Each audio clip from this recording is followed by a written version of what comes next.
Well, good morning and welcome to Elevenses. I'm Kevin Williams of Survival Skills Rider Training, and this is show number 186. It's Sunday, the 7th of November. So we're well into the final month of autumn today.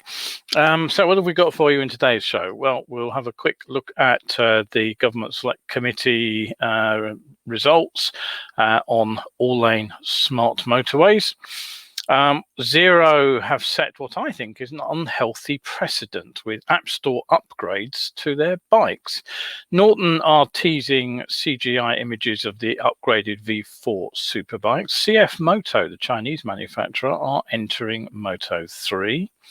Dainese are showing off some armoured underpants. It sounds like the sort of thing that Baldrick would probably be wearing, but hey ho. Today's better biking tip, in tune with recent weather, is all about riding in icy conditions. So settle yourselves down with a cuppa and stay with me for the next 30 minutes or so until we get to the better biking tip at the back end of the show. Don't forget, if you can't catch the show live, you can always find it here on Facebook, or you can head over to my YouTube channel, which is Survival Skills UK, and get it over there. Right, okay, so first thing to tell you is that the next live webinar, if you missed last week's, it was on braking into corners. The next one will be another science of being seen. I aim to run those every couple of months to try to keep the project fresh in the biking public's mind. So it'll be Wednesday, the 1st of December at 8 o'clock. You can make your booking if you want to book now, nice and early, so you don't forget. You can get it here, or if you want to leave it till the last moment, you can book pretty much up till the sort of last hour or so. Try not to leave it till 5 minutes before the end, because I'm actually getting ready for the show, and then it gets a little bit complicated to give people access. And then after that, the next one will be in January, first Wednesday in January, and I'll be filtering what's legal, what's illegal, and what's just plain common sense. Okay, so anyway, on with today's news. The introduction of all-lane smart motorways should be halted until their safety can be ensured. And that is what the MPs of an all-party select committee have suggested. Now, they are talking here about the schemes which use the hard shoulder as a permanent live traffic lane, which obviously increases capacity. But critics have said that it's also contributed to deaths on the road because there's nowhere for broken down vehicles to get out of the way of live moving traffic. So the Transport Select Committee have actually said in a new report that there is not enough safety nor economic data to justify continuing with the plans to create yet more smart motorways with all-lane running. But the report didn't go as far as recommending reinstating hard shoulders where they have already been removed. Now, their plan, their suggestion is for 5 years more data to be gathered to allow a better comparison between ordinary motorways and the smart motorways which have already been constructed.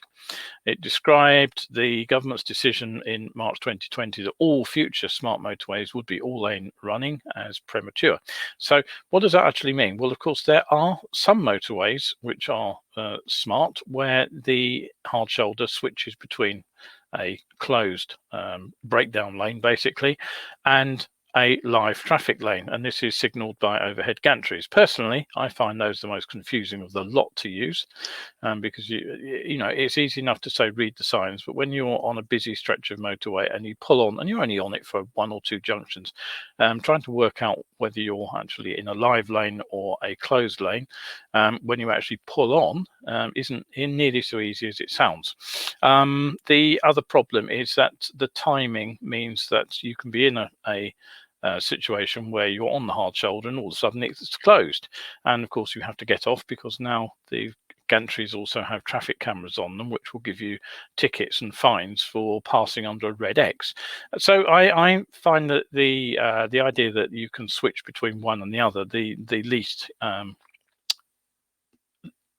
potentially was best I don't think they're particularly safe. I think they're probably worse than all lane running. At least you know what's going on then. The other problem, of course, with the data collection there is that you're not comparing the motorway, which has been effectively widened, with what it was before, because one of the problems is that it's density of traffic that contributes to crashes, but a lot of these crashes are actually low speed and relatively low injury. If you actually widen the lane, you reduce the traffic density, you increase the traffic flow, and you're likely to increase the impact of any crash on them. So it's very difficult to actually compare like with like, because essentially the motorway changes from before and after, and that means it's also difficult to compare across different motorways. Really, if you've widened a 3-lane motorway to 4 lanes, you'd actually need to find a 4-lane stretch with a hard shoulder and a similar traffic density and try to find data that match there. So I'm doubtful that they can actually get any really meaningful data. The Highways England and DFT have already been accused of cherry picking data from a specific period to show that accidents on these roads, the fatal accidents, are actually down. Anyway, to move on, the government's under no obligation to follow these recommendations. Currently, there are about 375 miles of smart motorway in England. 235 of those do not have a hard shoulder at all. And under the current plans, work is due to resume on converting more motorways, the ones that were stalled over COVID, back to all-lane running. The Department of Transport has said it will consider the recommendations. Okay, Sue's looked in. Good morning, Sue. Nice to see you there.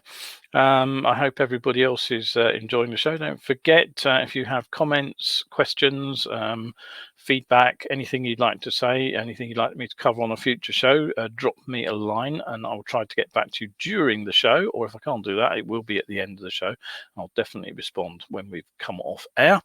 Right, okay. Paul has just said armoured undershorts. Yes, he's okay. We'll be on to that one in a minute, Paul. Right, okay, so Zero motorcycles. Today I've been pretty supportive of electric motorcycles, and I've written and spoken very positively about my test ride experience on a couple of these Zero machines. So their new 2022 model has been released, or at least it's been previewed, and there is some good news. The batteries have been improved. They pack in a little more power for a little less weight, but they're the same charge, basically same size and shape, so that they don't have to modify the machine. And the machines can now be used with commercial recharges, apparently, although home chargers will now need an adapter. But something I noticed with some dismay is that the 2022 SR model and some of the other models too, borrowing an approach from computer programming. Now, it's being called a 2020s approach to upgrades, but basically the new bike will allow the owner to push software upgrades to the machine itself, but it all comes at a cost, of course. Now, the Zeros have had what they call the Cipher Store for a while, because that allows you to unlock various additions to the bike. It was riding modes and display, if I remember correctly, on the 2020 model that I rode. Was it 2020? Can't remember. It might have been 2019. Anyway, point being that the new version of the Cipher Store on the latest bike will allow you to download a mix of performance and comfort upgrades. Now, for example, the base model 2022 SR has a top speed of 104 miles per hour, but there is a performance upgrade that you can download from the App Store effectively, and that will increase the top speed by 20 miles per hour. Now, the App Store will also be expanded to offer a park mode, heated grips and faster charging. So apparently the capability for all these things must be therefore built into any bike, but you have to pay extra to unlock them. Zero says how much you'll pay for the extras will depend on the model you own, but the US prices announced 2 days ago show that the performance upgrade to the base SR, which is listed at $17,995 US will cost a further $1,795, or basically 10% of the original purchase price. Now, I know that there will be an argument that it makes sense to build one bike and then offer these upgrades. But in the software market, there's actually a term for this kind of limited feature set. Some people call it light software, but other people who are less kind will call it crippleware. Crippleware might be used to demonstrate how a program works, but it does it in a way that limits functionality. And to gain the full function, you have to purchase the unlocking or the upgrade to the software. Now, you might argue that people are already happy with a factory accessories catalog system. BMW were just about the first to introduce this. You bought the base model, but you found that it effectively didn't have very much actually on it other than a frame, an engine, and a couple of wheels. And so if you wanted anything in the least bit trick, you had to go to the catalog and add factory upgrades. Now, if those factory upgrades are things like luggage or extra lights, then fair enough. I have no argument with that. If you want to upgrade your bike to include those are definitely functional upgrades. But sometimes it's used as an excuse to remove what I consider to be near essential items. A centre stand would be a good example of something that's gone missing in recent years and is now a several £100 upgrade on most motorcycles. Or a comfort seat. You know, why on earth would a manufacturer fit a seat that isn't comfortable? By definition, if the comfort seat is comfortable, obviously the one you've got fitted can't be. Anyway, the software controlled nature of modern motorcycles, of course, makes them a prime candidate for this unlocking concept. And you know, maybe the speed boost might be worth it if the premium price, if the base model is actually a perfectly functional motorcycle. You know, you might be feeling that, okay, I will pay the premium price for it, but you know, paying to unlock the ability to power heated grips, I find that really quite restrictive. And you can also pay extra for 17% faster charging or 20% extra range. Now, that functionality is already built into the motorcycle, and this is basically what the system looks like. So there's your zero, and if I can zoom in a little bit on the picture there for you, and you can see what you're getting for your money. There we are on the screen there. So I'm kind of slightly concerned there that you're actually paying for something already because it's built into the bike, and then you're having to fork out extra to actually access it. Maybe I'm just out of touch with the modern world, but if you want my opinion, I think this sets an entirely undesirable precedent.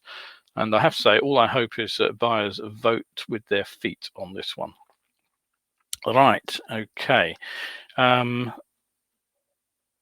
Mike says, right, okay, comment about Audi drivers. I'll leave that one out, Mike, because, okay, I take your point, but yeah, all right.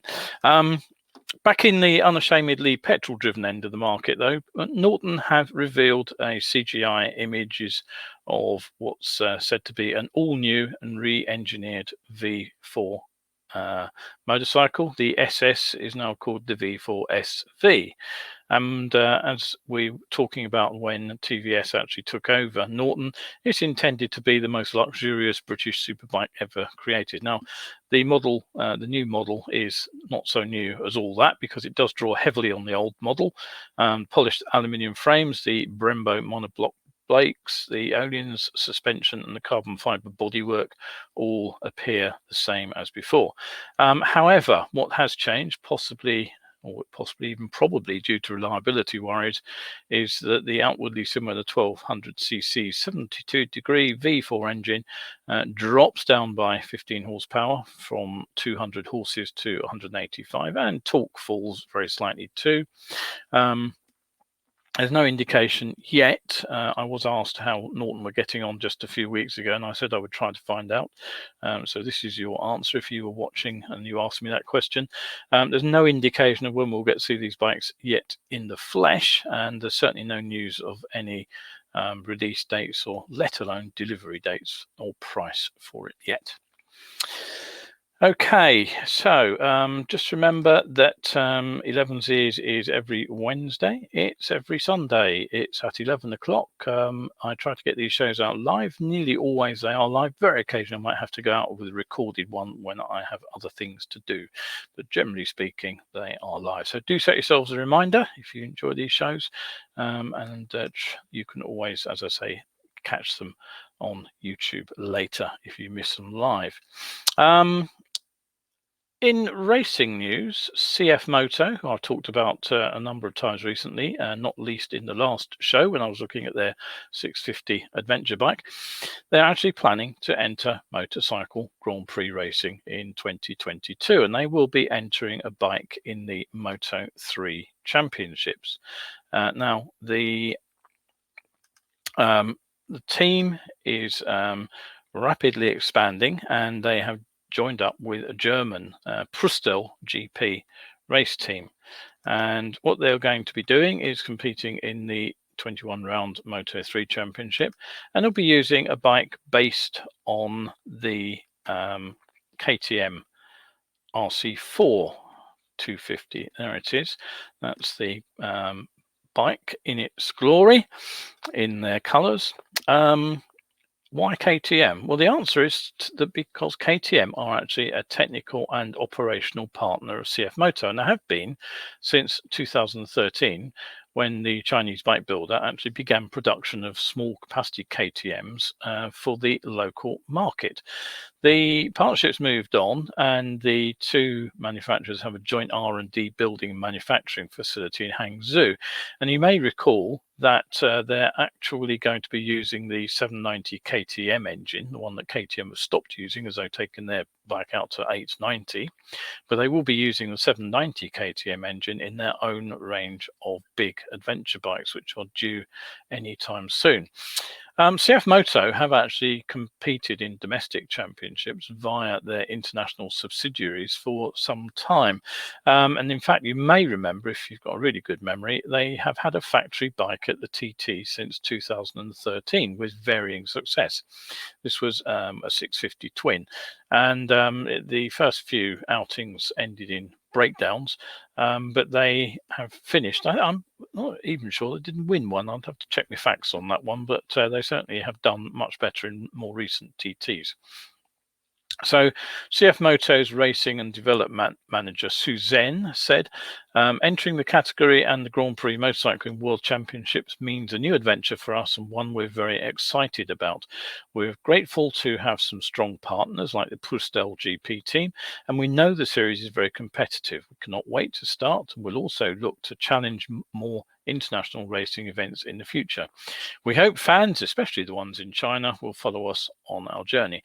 Now, CFMoto aren't the first Chinese team to compete in the World Championship racing. As long ago as September 1999, Zhongshan Racing finished 14th at the 24-hour Bol d'Or at the Paul Ricard circuit in France. And that was actually the first time a Chinese team had gained World Championship points in any road racing event. Now, their results improved steadily over the next few years, and they actually won the Endurance World Championship in 2002, although I have to say the bike that they were riding was actually a Suzuki GSXR 1000 in that particular race. They went on to enter World Superbikes in 2004, and then between 2005 and 8, Zhongshan actually competed in 250 GPs, and they did get a 14th place at the Portuguese GP in their last year of competition there. So if you want to see Zhongshan in action, you'll have to wait till March, 6th of March, when the first round is in Qatar, and the final round will be in Spain in November, the 6th of November, so basically just 1 year from today. Now, ironically, one of the manufacturers who have fought long and hard to lower CE standards so that the current A rating can be met with ordinary denim has introduced what they describe as biker underpants. Now, I'll just put a link up to a video that you can go and actually watch this if you absolutely feel the need. According to the commentary, it's a life-saving product. Now, I have to be perfectly honest here. Does anybody think that a thin layer of hard armour, something which is effectively functionally the same as a cricket box, is going to protect your pelvis when you are smacking it into the back of a petrol tank when your bike has just hit a car or a tree? I've talked about this before, but the current trend for humpy tanks has actually significantly increased the number of groin and pelvic injuries. Now, it might feel nice to sit in rather than on top of a bike, but when you hit something, the initial movement is forwards, and that means into the back of the tank. So unless you actually own something like an old RD250 with the coffin tank, where you slide straight over the top, you will slide into the back of the raised tank. Now, there's a bit of a mistaken idea that in a collision, the rider is ejected up and over. Well, yes, it often happens, but if you watch the super slow-mo replays of car bike collisions, you'll see that in fact the first movement of the motorcycle is actually into the side of the car and it stays level, because effectively the front end of the bike crumples, and it's only when the bike is crumpled that there is that up and over movement of the bike itself. So the rider's first movement is also level into the back of the tank. So the problem with body armor really is that it's designed to cope with falling from the height of the bike plus a bit, so high side, in other words, to the ground. It's simply not capable of dealing with the forces generated by the body's sudden stop from any kind of speed. So that's essentially why body armor doesn't save riders when they hit something at the TT. When they hit a wall at high speed, I'm afraid the body armor really has very, very little effect at all. So if you ride your bike into the side of a car at 40 miles per hour and expect those to protect your knackers, I think you need to think again. Right, what did Paul have to say? Well, there we go. Armoured underpants to be worn over underwear have been around for 15 years or more. Full Silk was offering them in the 2000s. Will it provide any more protection than the current available undershorts? I very much doubt it, Paul. The video suggests that it's a brand new material, but I think there's limitations on how much any small material layer of material can actually reduce impact. Right, what's Jeff has linked to a video. I'll have a look at that later, Jeff. Thank you very much. Right, okay, so better biking tip. I was going to talk about ice, wasn't I? So yes, here we go. In recent years, I have to say, global warming does seem to have spun off some seriously cold winters. We've had snow and ice hanging around for months in the south of England, in not too distant memory. And I must admit, there were similar years I can recall when I was a courier. Now, the best solution to dealing with ice is always to try to avoid riding in it. But the drawback of doing the job I was doing, of course, was that no ride, no eat. So I probably rode in conditions that many would think were unrideable. One of the things I always point out is that I was actually out riding the bike as a courier in conditions where you certainly never saw a police motorcyclist riding around. So I have to say that I did learn on one or two occasions that two-wheelers and ice don't mix well. I still remember a courier job into deepest Kent in the middle of a freeze. I had to come off the motorway, then off the A20 and onto a B road. All of that was treated and pretty much ice-free. There was snow at the side of the road and there were bits of ice in places that you had to be a little bit careful about. But I then had to drive up an untreated lane. Now that was pretty bad because basically there was a lot of ice and compacted snow on that. But I made it. But when I looked at where I was supposed to be picking up, it turned out to be down a half-mile drive to a big house. The old company had offices in the old stables. So I have to admit, I just looked at that and thought, nope, no way am I taking the bike down there. I parked the bike at the end of the drive and walked. And obviously, it took me quite a while to walk half a mile each way. So I got a complaint about how long the collection had taken when I did get there. But I had managed to fall over several times walking there and back. So I was quite pleased, actually, that I had my leathers with my body armor on. They did actually prevent bruises from falling over on the ice.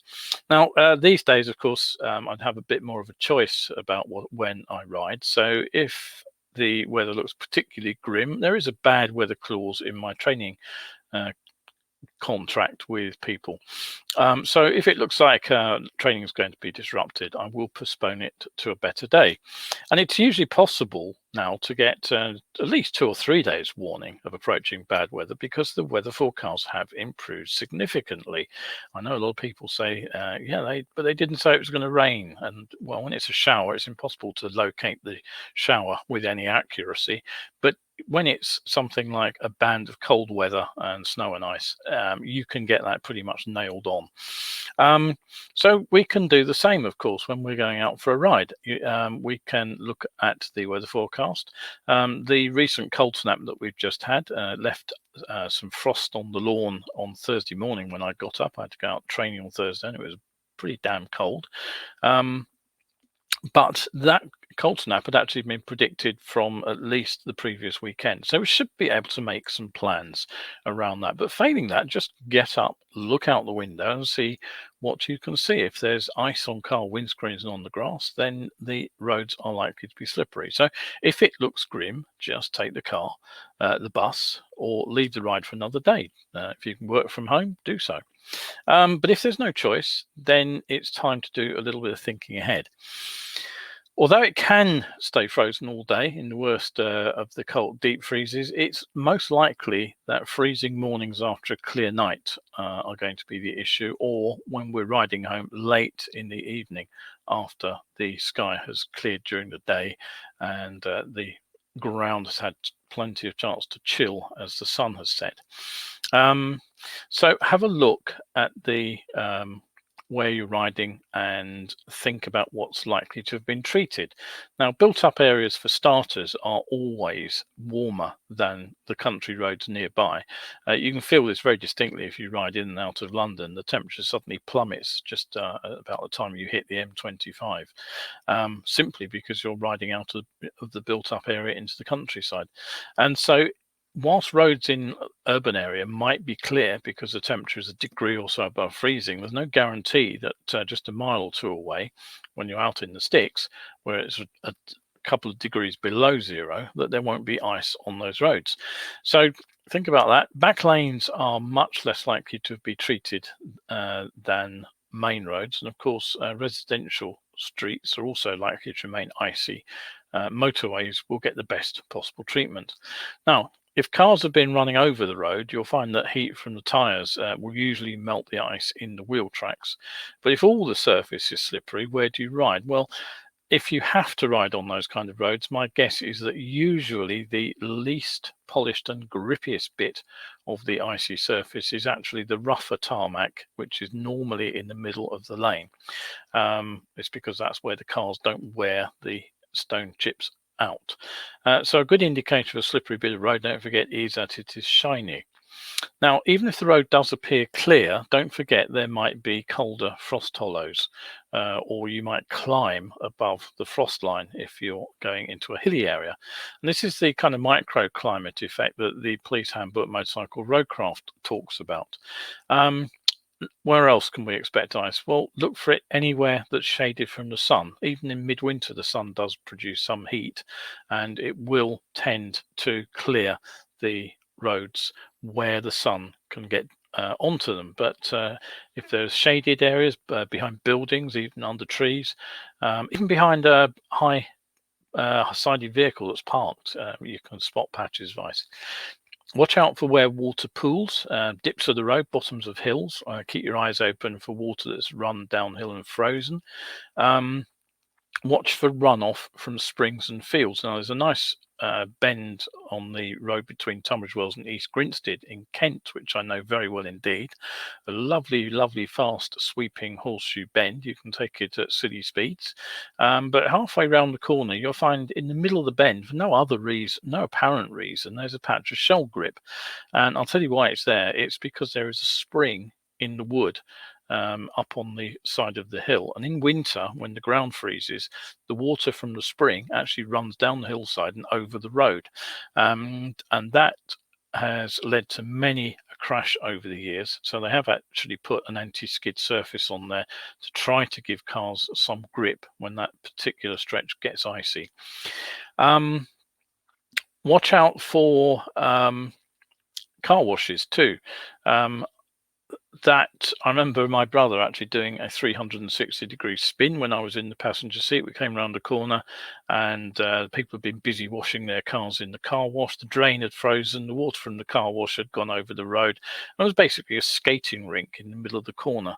He actually managed to do a 360 and regain control on the far side of it without hitting anything, which was a fairly spectacularly good piece of driving actually, because that was completely unpredictable. Unless you look at a car wash and think, there's ice around the corner. And watch out for burst water mains too, because they nearly always accompany the big freezes. Bridges are another thing to be slightly cautious on. They cool from both sides, so they can be icy when the rest of the road is clear, if those roads are right on the verge of freezing. Metal access covers can also be left over frozen when the rest of the road surface is just damp. Now, the nastiest situation of all is what's called black ice. Black ice is really, really difficult to spot. Most icy roads are sort of white, but black ice is, as it says, black. So you can't see it. It basically just looks like a wet road surface. The only clue that I can give you to it is that it looks a bit kind of wetter than normal. So if you're seeing icy roads elsewhere and there's salt around and suddenly you see a sheet of what looks like a very wet surface, be very, very cautious indeed. When do you find black ice? Well, it forms when there is actually a wet surface already, and then the sky clears and the temperature falls, and then that wet surface actually freezes. So again, it is absolutely like a skating rink. Years ago, I was been doing a blood run. It was 4 a.m. It was early January. It was way sub-zero. It was about -10 that night. It was absolutely icy, and I'd delivered the blood products, and I was just on the way home thinking about a nice warm bed to climb into. And I'd taken the route through Maidstone town centre rather than the shorter, quicker route via the motorway, thinking it would be a bit warmer to get home that way than it would on the other route, which involved a couple of miles of relatively minor country road. And I was coming through the town centre and I just sort of turned a sharp corner. I was just starting to accelerate away, and I thought I'd missed a gear. Basically, as I twisted the throttle, the rev counter just shot up towards the red line. So I just rolled the throttle off, pulled the clutch in, changed gear again, and exactly the same happened. And at that point, I realised that in fact the back end of the bike was waggling around slightly, and that I hadn't missed a gear. I was actually wheel spinning. And I was on black ice. Now, fortunately, I was upright and had enough forward momentum just to roll off the ice and back on some grippy tarmac, and then I was able to carry on home.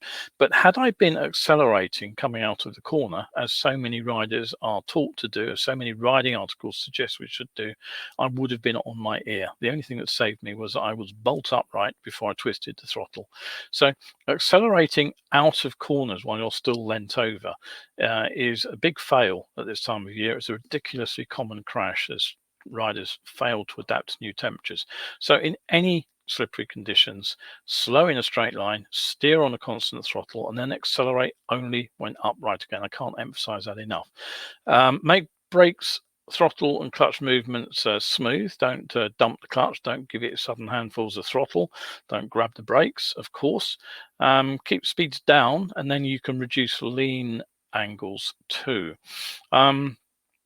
Posture is important. I mentioned this before. We need to try and keep the weight off the bars, but sit forward in the seat on a sports bike and grip the tank with your knees, and try and keep anything from the sort of top of the torso, shoulders, elbows, and wrists nice and loose. So you basically brace your knees into the tank and you stiffen the lower part of the torso but not the upper part. If the bike does twitch, the first instinct is to grab the bar's holder harder. That will almost guarantee a crash. Just try to let the thing move. There's a reasonable chance it will regain grip, but if you try to fight a wobble, it'll just make things worse in my experience. If you do hit ice, don't touch the brakes. It's obviously a big instinct to try to slow down as soon as you hit ice, but on a non-ABS bike, you will be on your ear before you know what's happened. And even on an ABS equipped bike, the basic ABS is no guarantee that you'll not slide and save it. Likewise, the rear brake will probably lock if you're on ice if you touch it, but you can at least save a rear wheel slide if you're upright, because the bike will slide in a straight line. Should you steer into a slide? Well, I've heard that advice given many times to motorcyclists by experienced riders. The only thing I can assume is that they have never experienced a front wheel slide on ice, because frankly, it happens so fast, the bike's down before you've even got a chance to think about changing direction. So that is one of those bits of advice which I would, it's good in theory, pretty useless in practice. What about gears? Well, again, if you read a lot of riding guides, you'll see that you should be riding in a higher gear than normal. But frankly, that is another piece of advice that's out of date. It applies to 1960s Bonnies and BMWs that were used for police work because they had low revving, slow revving engines. So nothing much happened when you twisted the throttle. So it might apply to modern slower revving bikes like big Harleys or maybe those big Triumphs.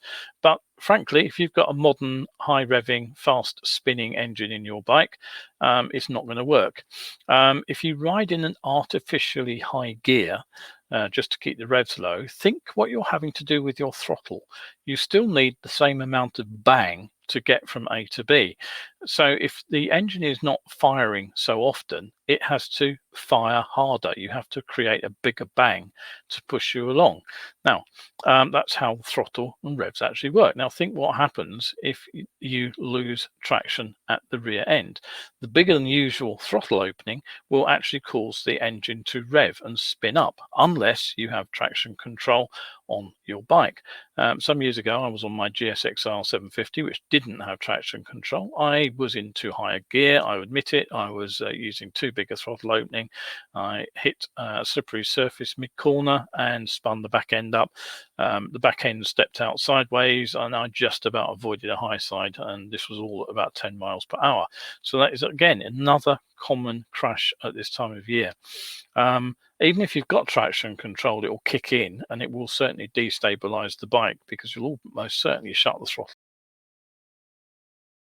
Can you do anything about it? Well, there is a little trick I've learned in the over the years. That's drag the rear brake through the corner. It won't stop the tyre sliding sideways on a slippery surface, but it will prevent wheel spin from the engine suddenly revving. It's crude, basically, traction control.